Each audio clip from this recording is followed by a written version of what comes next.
Dans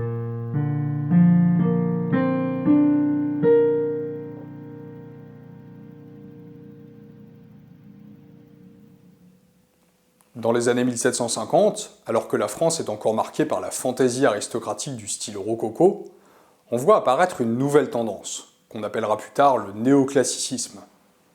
Après 4 décennies, où l'art se distinguait par la richesse ornementale, les courbes, les formes ondulantes, dans un esprit de légèreté et de galanterie, s'impose une esthétique rationnelle, sobre, voire sévère, se référant principalement à une antiquité perçue comme vertueuse.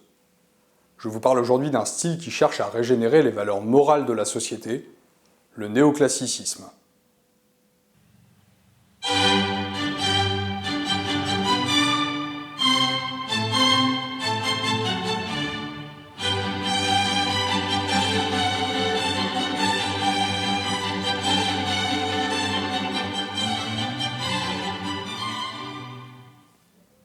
Pour comprendre le néoclassicisme, il faut revenir à ce qui s'est passé en France durant la première moitié du XVIIIe siècle.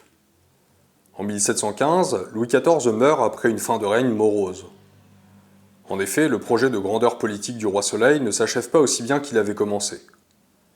Dès les années 1680, la France connaît plusieurs revers militaires, d'importantes difficultés financières et des famines.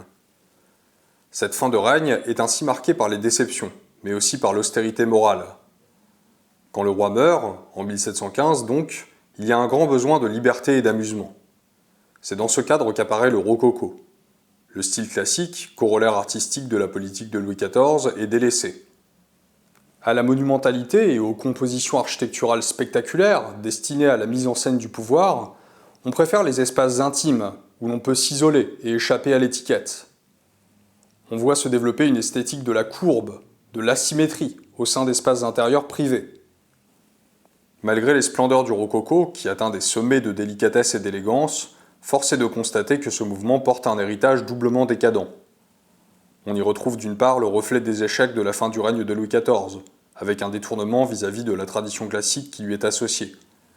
Et d'autre part, on peut y voir le résultat de la domestication de la noblesse, orchestrée elle aussi par le roi Soleil. Écartée du pouvoir tout au long du XVIIe siècle, cette aristocratie de cour est désœuvrée. Elle n'a plus d'autres occupations que les plaisirs. Mais elle est aussi blessée et tombe souvent dans sa propre caricature. Le style rocaille exprime son repli sur sa propre inutilité, dans des intérieurs confortables, loin des réalités du monde. Il s'agit d'un poncif de l'histoire, mais il faut bien parler ici de la perte de moralité à la cour de Louis XV, où l'on fait volontiers étalage de son impiété. La princesse palatine écrit ainsi en 1722. Je ne crois pas qu'il y ait dans Paris, tant parmi les ecclésiastiques que les laïcs, 100 personnes qui aient la véritable foi. L'échec de la guerre de 7 ans, qui a entre autres pour conséquence la perte du Québec, et dont le coût financier est énorme, conduit à une décrédibilisation du pouvoir royal, mais aussi de l'aristocratie et du clergé qui lui sont associés. L'opinion publique n'est évidemment pas indifférente à tout cela. Elle perçoit dans cette cour de Louis XV l'inutilité et l'immoralité, associées aux échecs politiques et financiers. Il y a par réaction un besoin de pureté et de retour à la morale. Mais ça n'est pas tout. En parallèle de ce que l'on peut bien appeler la décadence de l'aristocratie de cour et du haut clergé, on voit apparaître une nouvelle classe sociale, celle de la grande bourgeoisie d'affaires. Ce phénomène est sans doute l'un des plus significatifs du XVIIIe siècle, où par le développement du négoce, des fortunes considérables se constituent. On voit ainsi apparaître ce que l'on pourrait appeler une roture dorée, constituée de banquiers, d'hommes d'affaires et de négociants. Cette nouvelle classe émerge peu à peu en France, où elle joue un rôle de plus en plus important sans toutefois jouir de la reconnaissance sociale de la noblesse et du clergé. C'est en grande partie cette bourgeoisie d'affaires qui impose ses valeurs et conduit au développement du néoclassicisme. Alors quelles sont ces valeurs et à quoi s'opposent-elles ? Si le rococo porte la vision du monde d'une aristocratie finissante, le néoclassicisme est en grande partie l'expression de l'idéologie de la nouvelle bourgeoisie. Les années 1750 constituent une bascule historique, dont la transition rococo-néoclassicisme est l'illustration. On oublie souvent que derrière la légèreté apparente du style rocaille, ce sont des larmes amères qui perlent. Il y a une tristesse et une beauté crépusculaire dans cette fantaisie qui constitue l'ultime affirmation de valeurs aristocratiques contre le monde moderne des négociants et des banquiers. Le rococo refuse le travail comme impératif moral. Il est à l'opposé de l'austérité bourgeoise. Face à ce champ du cygne, certes décadent et souvent caricatural, s'affirme le néoclassicisme, valorisant le rationalisme, la rigueur, voire la sévérité. Son expression intellectuelle est la philosophie des Lumières, qui s'impose pleinement à partir des années 1750. Ces Lumières portent l'idéologie des négociants, qui n'est clairement pas celle de l'aristocratie traditionnelle. Elle croit dans le progrès, le travail et la pratique de la pensée discursive. Elle rejette le surnaturel et l'ancienne spiritualité chrétienne. Il y a bien là l'idée de régénérer moralement la société. La naissance du mouvement néoclassique prend notamment appui sur la découverte des vestiges de Pompéi à la fin des années 1740, qui a pour conséquence le développement de l'archéologie. On voit dans ce monde antique qui ressurgit par les campagnes de fouilles la possibilité d'un modèle de société plus pur, prenant racine dans un univers pré-chrétien. Cette redécouverte de l'Antiquité se fait dans une dynamique scientifique, avec une quête d'exactitude dans la reproduction du modèle du Temple. Le Panthéon, ancienne église Sainte-Geneviève, construit par Soufflot à partir des années 1760, se distingue par la ligne épurée, l'harmonie et la symétrie. Il y a dans le néoclassicisme une quête de rigueur, de simplicité en vue d'une renaissance sur le plan moral. La Grèce antique devient le support d'un rêve de pureté, conduisant à une architecture idéaliste, qui s'affiche clairement dans les projets grandioses d'Étienne-Louis Boullée ou de Claude-Nicolas Ledoux. L'architecture néoclassique et son esprit rationaliste ont une grande longévité dans l'histoire de l'art. Le courant reste dominant jusque dans les années 1830, puis se voit peu à peu englobé dans l'architecture historiciste, qui copie les styles du passé. Elle ne disparaît toutefois pas avant le début du XXe siècle, car c'est principalement dans ce style que sont construits tous les palais de justice historiques de France. Au XIXe siècle, les styles architecturaux historiques, néo-gothique, néo-roman, néo-renaissance ou encore néoclassique donc, ont largement une valeur symbolique. Ils doivent refléter ce qui se joue à l'intérieur de l'édifice. La justice renvoyant à l'idée d'harmonie, d'équilibre et de raison, c'est le néoclassicisme qui est retenu pour construire les nouveaux temples de la loi, jusque très tard dans l'histoire. Le palais de justice de Toulon, construit dans les années 1920, est par exemple encore d'inspiration néoclassique. Mais revenons aux origines du néoclassicisme, c'est-à-dire le milieu du XVIIIe siècle avec le développement des Lumières.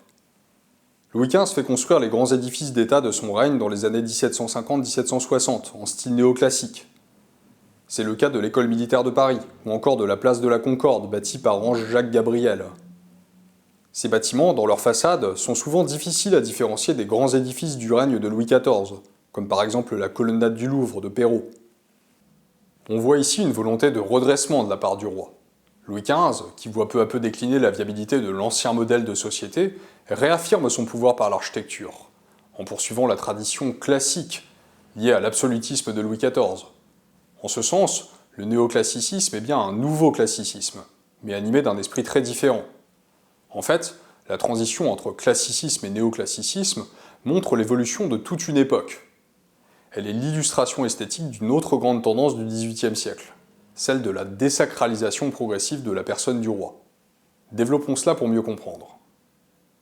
Dans l'héritage médiéval, le roi est le représentant de Dieu sur terre. La pensée scolastique, qui s'inspire d'Aristote, présente le principe divin comme un centre, autour duquel tourne la création. L'homme est à l'image de Dieu, auquel il accède par son propre centre symbolique, son cœur. Comme la boussole indique le nord, le cœur indique à l'homme la direction du divin, son propre nord. C'est en ce sens que l'homme est considéré comme fils de Dieu. Le rapport analogique homme-dieu s'applique également au roi et à son royaume. Le monarque incarne lui-même la centralité divine, ce cœur symbolique autour duquel gravitent les terres sur lesquelles il règne. En ce sens, le royaume est perçu par la féodalité de manière plus organique que mécanique. Il s'agit d'un grand corps, animé par l'âme du roi, qui trouve des relais jusque dans les contrées les plus lointaines par le jeu de la vassalité. C'est la raison pour laquelle la valeur traditionnelle de l'aristocratie est le courage, au sens d'avoir du cœur, et ainsi de pouvoir, par le système féodal, participer à un faisceau de convergence qui ramène vers la centralité du roi. Louis XIV, qui est un monarque profondément religieux, participe encore pleinement à l'héritage de la royauté issue du Moyen-Âge. Il croit authentiquement dans la dimension surnaturelle de sa fonction. Suite à la Fronde, qui marque le début de son règne, il cherche constamment à réaffirmer la sacralité royale, et c'est toute la visée du classicisme en tant que projet artistique. Tout comme le baroque dans le reste de l'Europe cherchait à reconquérir les fidèles dans le cadre de la contre-réforme, Le classicisme français cherche plus à persuader qu'à convaincre. Il s'agit de séduire, d'impressionner par une architecture grandiose, ornementale et théâtrale, dans le but de réaffirmer la centralité sacrée de la personne du roi. En un mot, l'esthétique classique, bien que fondée sur la symétrie et l'équilibre, parle avant tout au cœur. La sacralité est encore présente au XVIIe siècle, puisque l'art s'adresse à l'homme par son instrument de connaissance du divin, cœur sacré, dont le roi est le représentant sur terre. Et c'est ici que réside toute la différence avec le XVIIIe siècle des Lumières et du néoclassicisme. Les encyclopédistes n'ont eu de cesse de contester le caractère surnaturel de la fonction royale, le reléguant du côté de la superstition. Vouant un culte à la raison, ils rejettent la connaissance du cœur dont nous parlions tout à l'heure.